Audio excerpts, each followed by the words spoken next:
our next speaker is going to be Dr. Marta Wosińska, who is the Senior Fellow at the Center of Health Policy at the Brookings Institution. Many of you might have noticed that there have been increased issues with scarcity of everything from IV fluids to infant formula.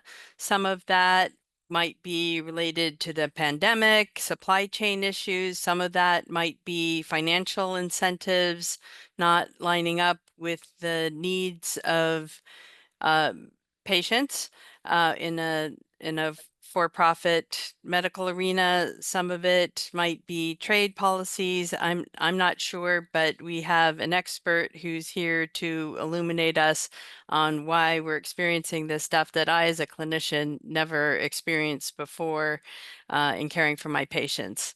Welcome. Thank you so much for having me here.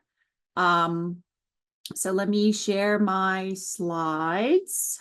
I am going to talk about ADHD medications and the shortage, but I wanted to first give you a broader context. So let me just sort of walk you through the agenda. Well, first, the disclosure that those are just my views, not that of Brookings Institution, its employees or trustees, and I have no conflicts to disclose.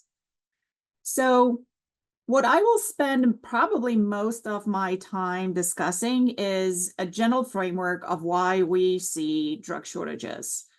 And I will talk about a number of different types shortages and how they come about. I will do a specific deep dive into the ADHD drug shortage.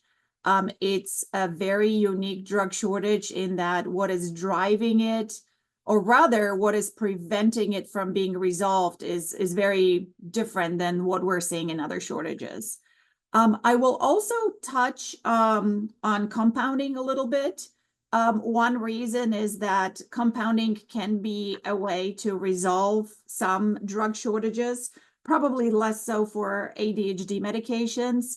But I also understand that many of you who are on this webinar do use compounded products for your patients. And so I wanted to talk briefly about how compounding, oversight of compounding, is different than of manufacturing of drugs.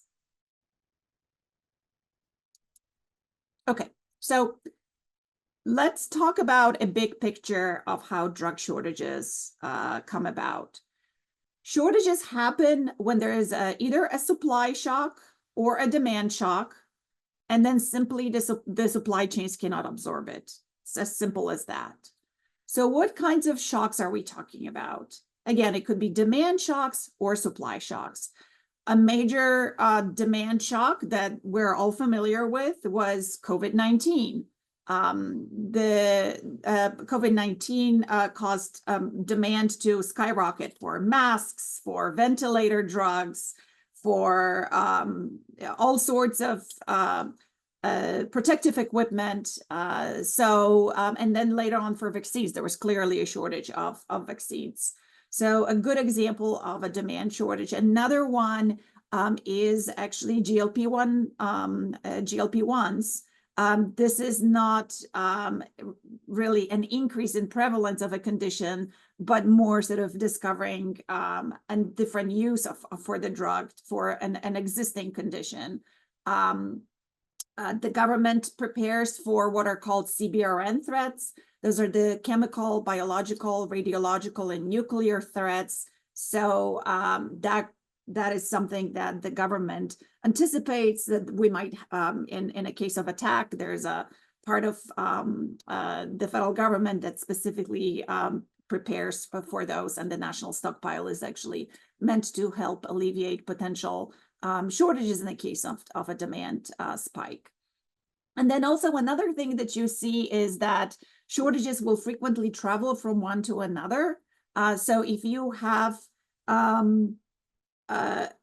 if you were to see a shortage of one drug in the therapeutic class, this, for example, happened with both ADHD medications and also with GLP-1s, the demand for one product then sort of spills over to other products in the class.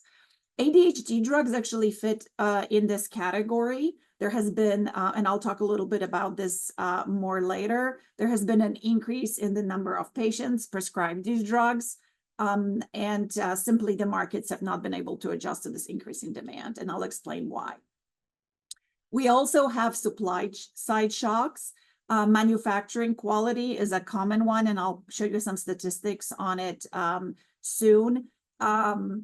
Manufacturing quality is when manufacturer has issues with the products. They have to stop production to either not necessarily that machinery breaks, but that they find that there's a problem in the process and they have to go and address that process. So for example, they might find that they didn't clean properly between batches of products, that there might be some other problem. They're finding bacteria in their product where there shouldn't be any, so then they have to figure out where it's coming from. So these kinds of disruptions can cause a disruption in production and then create a shortage again if the shock is large enough and the system cannot absorb it. Discontinuations are not a common reason for shortages, but we have had cases where a manufacturer exits the market and they have a large enough market share that it causes a problem. There was a manufacturer in the United States, Acorn. They actually were the sole manufacturer of some very specialized products. And then when they exited, there was nobody else to replace them, so that they actually went bankrupt in that case. Natural disasters, several very prominent examples, two of them with saline. Hurricane Helene, most recently hitting the Baxter facility, and then in 2017, also a Baxter facility, Hurricane Maria hitting a facility in Puerto Rico. Also, Pfizer was hit last year, around this time of year, by a tornado, and didn't actually result in shortages, but we could have easily had shortages after that. Here's an interesting piece. We hear a lot about our exposure to China with our supply chains. Here, we hear a lot about geopolitical risks. And we heard a lot about potential export bans during, not just potential, but actual export bans during COVID-19. However, when you look at the last 20 years since the data have been tracked by both FDA and also University of Utah, ASHP, there are no examples that are known examples of an export ban actually causing a shortage. So shortages have in the past have been largely driven but by everything that I've listed so far, except for export bans. But moving forward, I think there is a real concern that it could be a very real reason for shortages. So it's more of a potential a shortage cause. So moving on, what I mean by potentiators are things that affect the size of the shock relative to the size of the market. Because again, you know, if the shock is very small, you don't even have to have very strong buffers in your supply chain to be able to absorb it, right? So the size of the shock really matters. And some shocks are, you can't control the size of a hurricane, but some of the factors, the relative size of the shock to a large extent is driven by how the market is organized and structured. So not the size of the hurricane, but the fact that Baxter's facility made that one facility made 60% of saline for the entire 1 liter bags for the entire US market. So, and the same thing about Puerto Rico. If you have facilities co-located, or for that matter, that has implications for Also geopolitical risk, right? If facilities are co-located, they're more likely to be subject to a common shock. Therefore, the potential size of the relative shock is larger. If the market is very concentrated, you also have the potential for this shock to be much larger if a given facility, just like the Baxter facility, is responsible for a very large share of the market. What also matters, what can precipitate a shortage before where buffering doesn't matter all that much, is around stockpiling. And stockpiling is a little bit of a dirty word, in that nobody says that they stockpile or hoard. They say, I'm just trying to proactively buy some product before the hoarders get here. But in reality, what's happening is that when there's a signal of a potential disruption, you see buyers, and it's less patients. Patients can't go and stockpile their medication as easily because it won't be covered by insurance. But there are far fewer restrictions for hospitals to stockpile their product. And when you look at what's happening, it's happening a lot. So for example, it only took 24 hours for wholesalers to put drugs on the allocation after the tornado that hit Pfizer's facility. In those 24 hours, hospitals placed orders. I mean, they were placing orders across the board on anything where Pfizer was in the market, whether or not they didn't know whether Pfizer was making the product at that facility. For one product that was even not made in that facility, product orders went up in those 24 hours by 1,000%.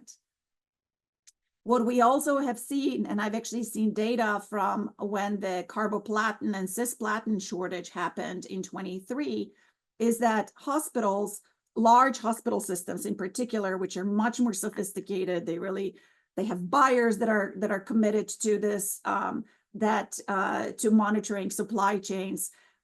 Those larger, more sophisticated hospitals went from having a couple of weeks of carboplatin and cisplatin in their inventory to sitting on 6-month stockpiles of that, when smaller hospitals and clinics basically were looking around as where's all the product, we can't find it.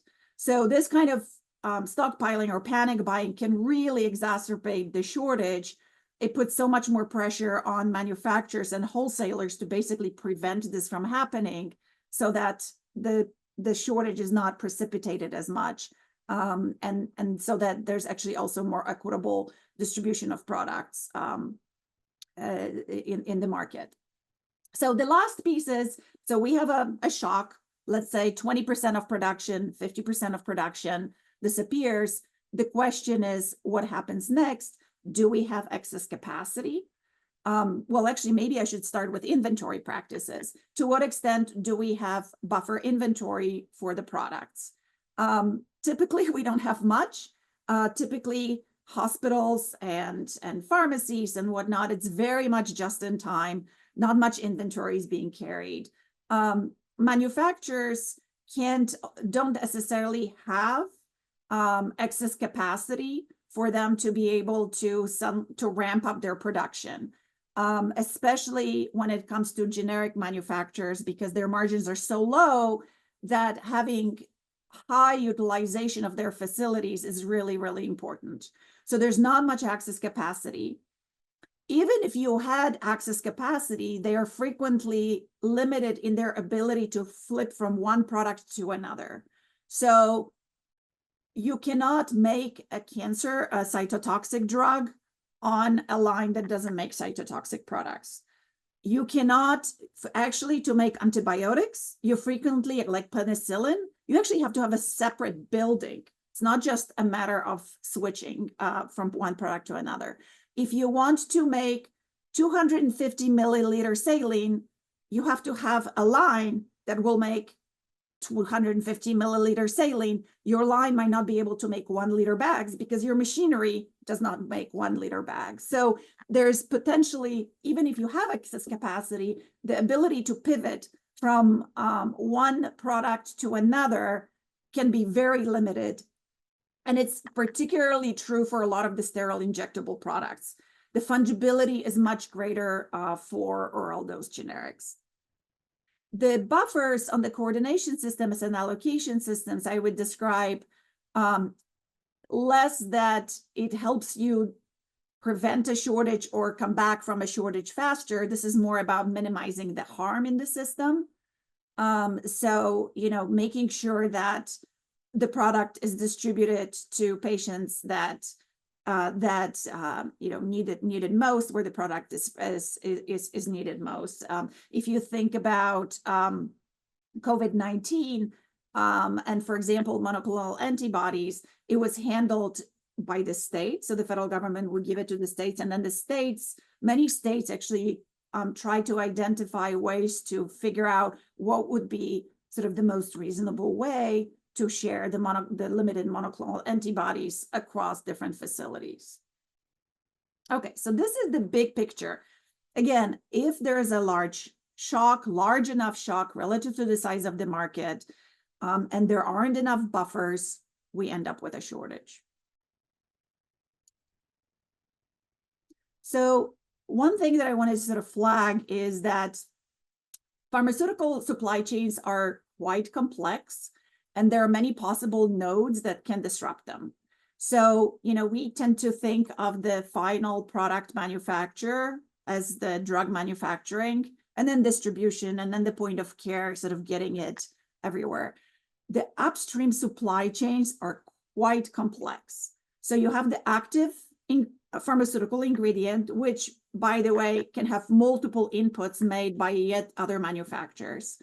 But even if you look at, injectable penicillin, or actually, let's do oral penicillin. For a typical tablet, perhaps only 10%, 5%, or even less is the active ingredient. The rest of it are excipients.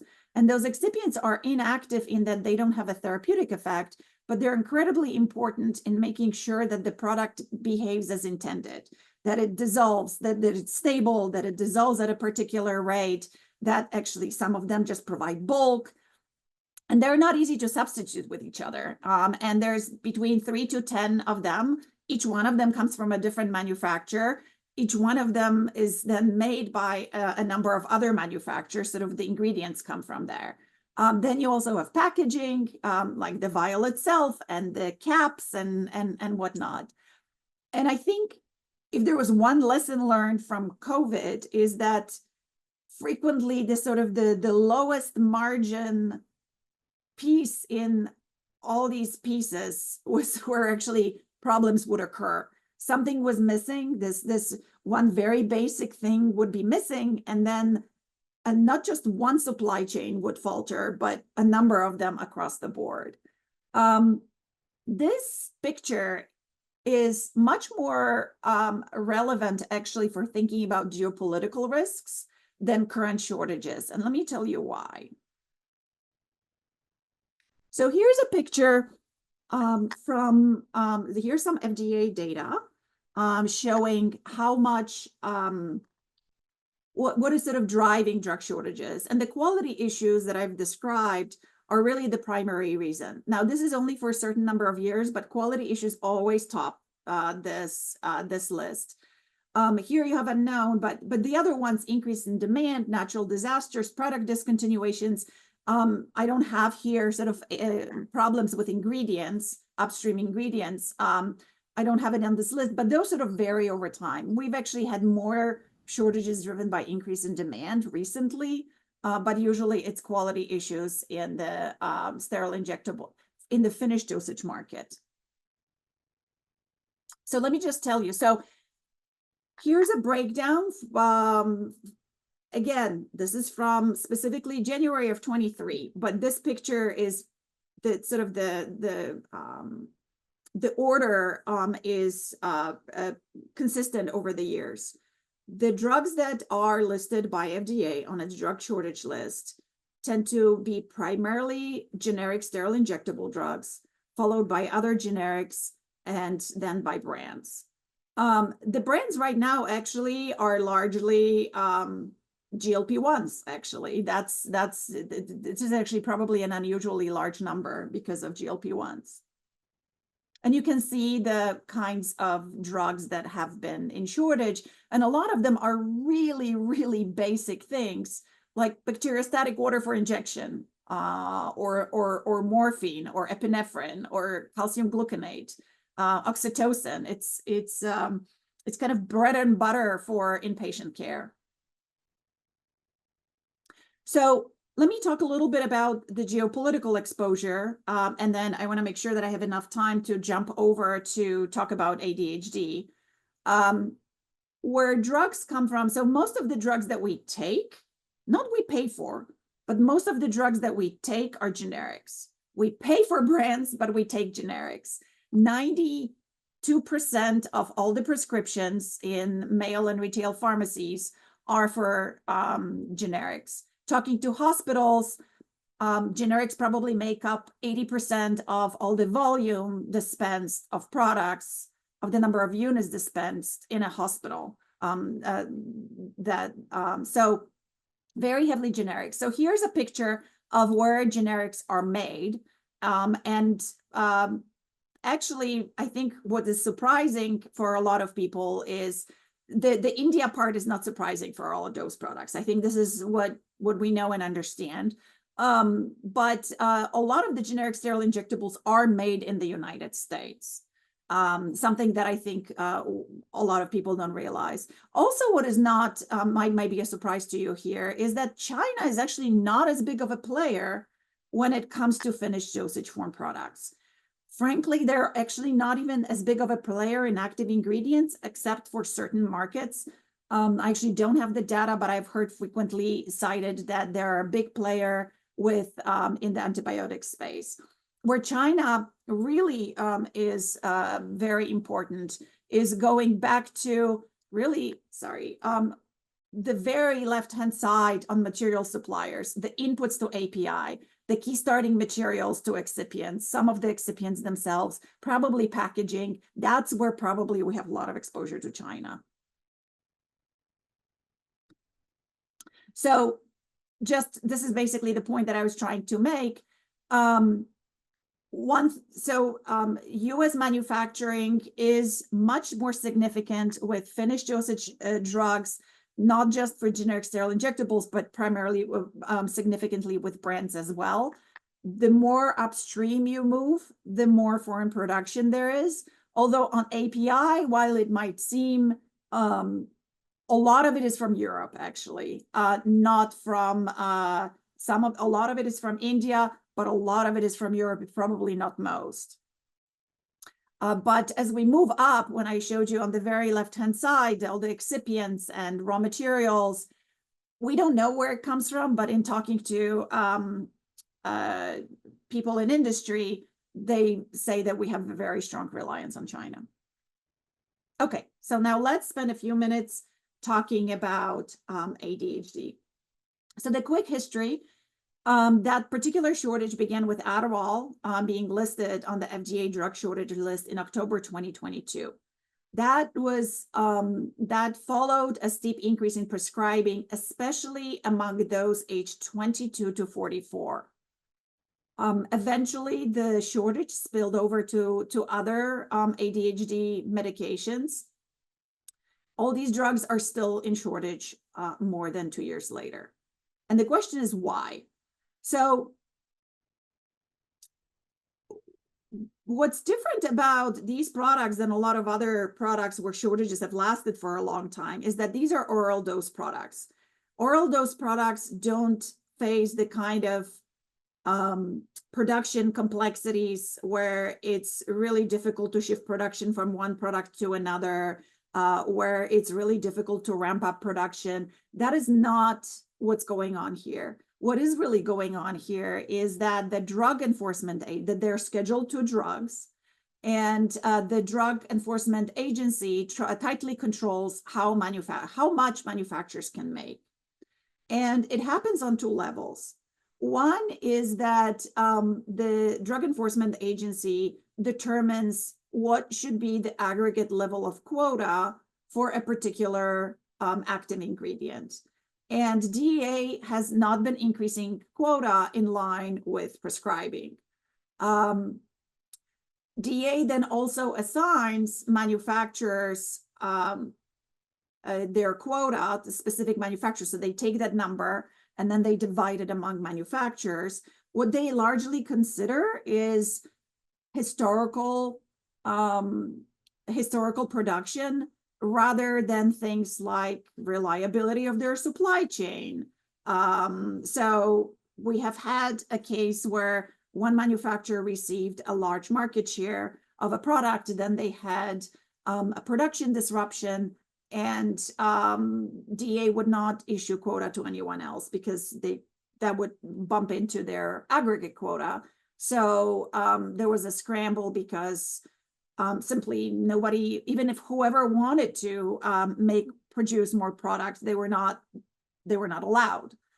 When it comes to aggregate quota, part of the challenge is that FDA doesn't have good data to be able to advise DEA of what is the actual demand for these products. And so FDA uses sales data from IQVIA, which is constrained by the quota. So if you look at sales data and if the quota are binding, then all you're going to see is the level of quota rather than the actual demand in which should be probably better measured by prescriptions or maybe by diagnoses. I will mention also that Listex had another problem last year I think it was last year in August. I don't remember whether that was in 23 or 24, but Vyvanse went generic. And there were probably about 14 different generic applicants that requested quota and basically didn't get it. So we ended up in a situation where normally the brand dramatically, really fast loses market share as generics come in on the market, which is really important because frequently when a product goes generic, payers, so insurers, will basically say, we will no longer pay for the brand. You have to buy a generic version now. The problem is that there was no generic really available. I think by the end of the year, there were only 2% of the market share was actually for generic versions of Vyvanse. So the question is, where do we go next? So one, I would say, upside is that we're going to get a new DEA administrator. And the reason why I'm saying is an upside is because the past administrator did not really seem particularly interested in drug supply chain resilience and was basically characterizing the ADHD drug shortage as not a real medical concern, but more of this is another opioid epidemic, and so we're not going to enable it in any way. But we have a new HHS secretary who is not necessarily very supportive of ADHD as treatment. And also we have this executive order from February 13th, and let me actually quote what the order says. It first lists a number of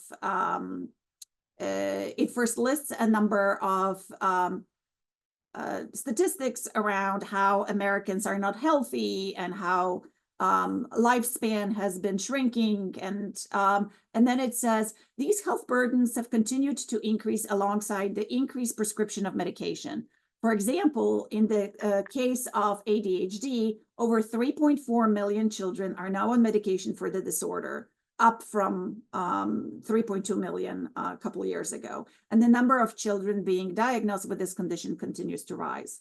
This poses a dire threat to the American people and our way of life. And so this executive order establishes a MAHA commission that is going to, among other things, look at prescribing of ADHD medication to children. I don't think just children, but there's a big focus on whether prescribing to children is appropriate.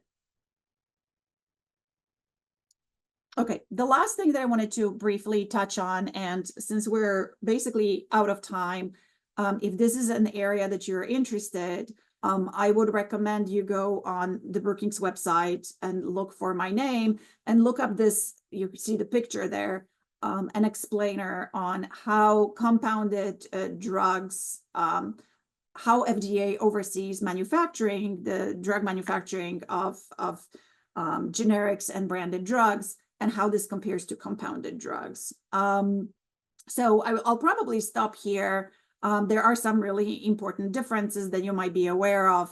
So anyway, I will leave this as an aside, as something you can read more about if you're interested. So with that, I will switch to Q&A. Well, thank you so much. That was incredibly illuminating. I really appreciate your insights and especially reading that reading the ADHD directive. That was very illuminating. One question we have is, can you explain why several home care patients I know were suddenly unable to obtain portable kangaroo bags and pumps several months ago?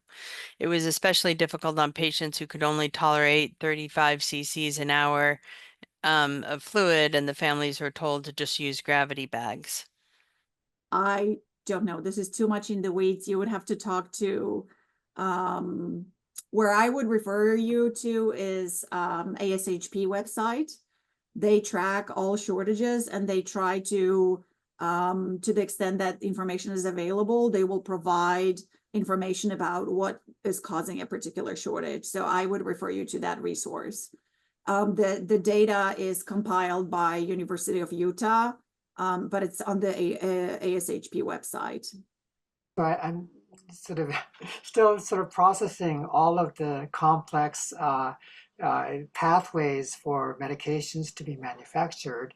And I'm wondering, you know, a lot of this is sort of outside of many of our daily activities as providers and as patients. And I'm wondering, you know, maybe advocacy is a sort of a key step to help to address this. And if so, what type of advocacy, or where would be the right lever that we should be focusing on? So I would say that there's sort of two places. One is within your organization. If you are in a large health system, you should be asking questions of your leaders about how they make their purchasing decisions. Is this all just based on price? Are you actually carrying higher inventory? How are you sort of working with, you know, what does the procurement system look like? What ends up happening is that there's a tendency to just have everything just in time. And then when there's a problem, it ends up on the backs of providers who then have to run around and figure out, you know, sort of workarounds for patients, and on the backs of the patients who then are not getting the right type of treatment. So I think it's really important for providers to be engaging in conversations internally about what are you, the CEO or the CFO or whoever sort of, you know, who runs the pharmacy procurement, how are you making your decisions to assure that we have a reliable supply of drugs? So that would be one. The other one is really advocacy with lawmakers. I will say, you know, the carboplatin and cisplatin shortage really landed hard with Congress, and there were a number of hearings. There were a number of legislative proposals passed. I don't think a single bill was passed. Part of this is that shortage got resolved and things calmed down, and you know, we don't have people basically screaming at the top of their lungs. It's like, this is a problem. But let me tell you, this is not going away. It's just a matter of time before shortages happen of that kind. This is not the first time we have had cancer shortages and not the last time. This is not the first time we have had saline shortages and not the last time. The way I look at this is I continue having engagement with policymakers, and I continue to develop proposals. So when there's going to be another crisis, because there's going to be one, there's going to be a set of proposals that are basically ready to turn on and turn to. One thing that I would recommend, though, I will say, one thing that I have seen in the provider community is that they tend to embrace solutions that sound good, which are not necessarily the solutions that will actually address the problem. And so I would recommend that anybody who gets involved in advocacy get really educated, really about the economics of it, because what's driving all of this is economics. And it's really important that anyone who engages in advocacy around it really understand the economic incentives that are at play, because otherwise they will end up supporting policy solutions that will either be wasteful or ineffective, and it just muddles the conversation. So that, I guess that would be sort of an ask from me for those who are going to engage, is that they really get educated about the economic factors that are involved in this. And when you say economics, and sort of follow-up question, do insurance companies and the pharmaceuticals, not the companies, but I think the management systems, do they come into play as well? Absolutely. So how the government structures its payment very much incentivizes hospitals to buy the cheapest, right? So some of this is that, you have DRG rates, that you have single J codes for ASP for generics. So that's part of it. The way GPO contracts are structured also, right? It's all about buying the cheapest. So in a sense, hospitals are given a lot of such incentives. But for example, another program that I find highly problematic is the role that 340B plays in generic sterile injectable markets. It's a relatively small piece of the pie for hospitals, how much savings comes from generic sterile injectable 340B, but it makes a really big difference to a carboplatin manufacturer. It could be half of their market. And if they are going to face a tariff increase right now, 25% tariff increase, that gets passed on to 340B hospitals. Great for those hospitals, not so great for the manufacturer, who will be just like, you know what? I don't want to be in this market. I can't make any money. So I know that 340B is, oh my God, it's like a third rail. But I think it's really, really important for hospitals to realize that 340B for brands is a whole different animal than 340B for hospitals. And it's actually a really problematic policy when it comes to generics. Can you tell us what 340B is? So 340B is a program that's run by HRSA that allows certain qualifying entities to obtain drugs at a much lower price. So they can bill the insurers at the price. They might still get the reimbursement at ASP plus 6%, let's say. It's only for outpatient drugs, but they will be able to buy them at a much lower price, which is discounted by the manufacturers. Manufacturers have to provide those discounts based on a formula that's calculated by a federal agency in HHS. And that formula ties to Medicaid inflation rebates. So if prices increase at a higher rate than the consumer price index, then there has to be that sort of spills over. It has to be paid back in those rebates. So I am happy to provide some links explaining why that matters. I've written about it a bit, about why this is going to create problems with some of the reforms. It doesn't align with some of the reforms, for example, that Senate Finance has proposed.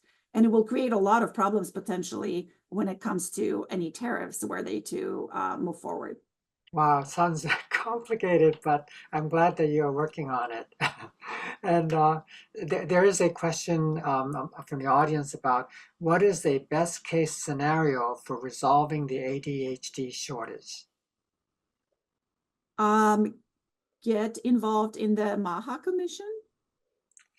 Not specific, but basically what, these are real patients who are having difficulty procuring supplies for themselves or their children.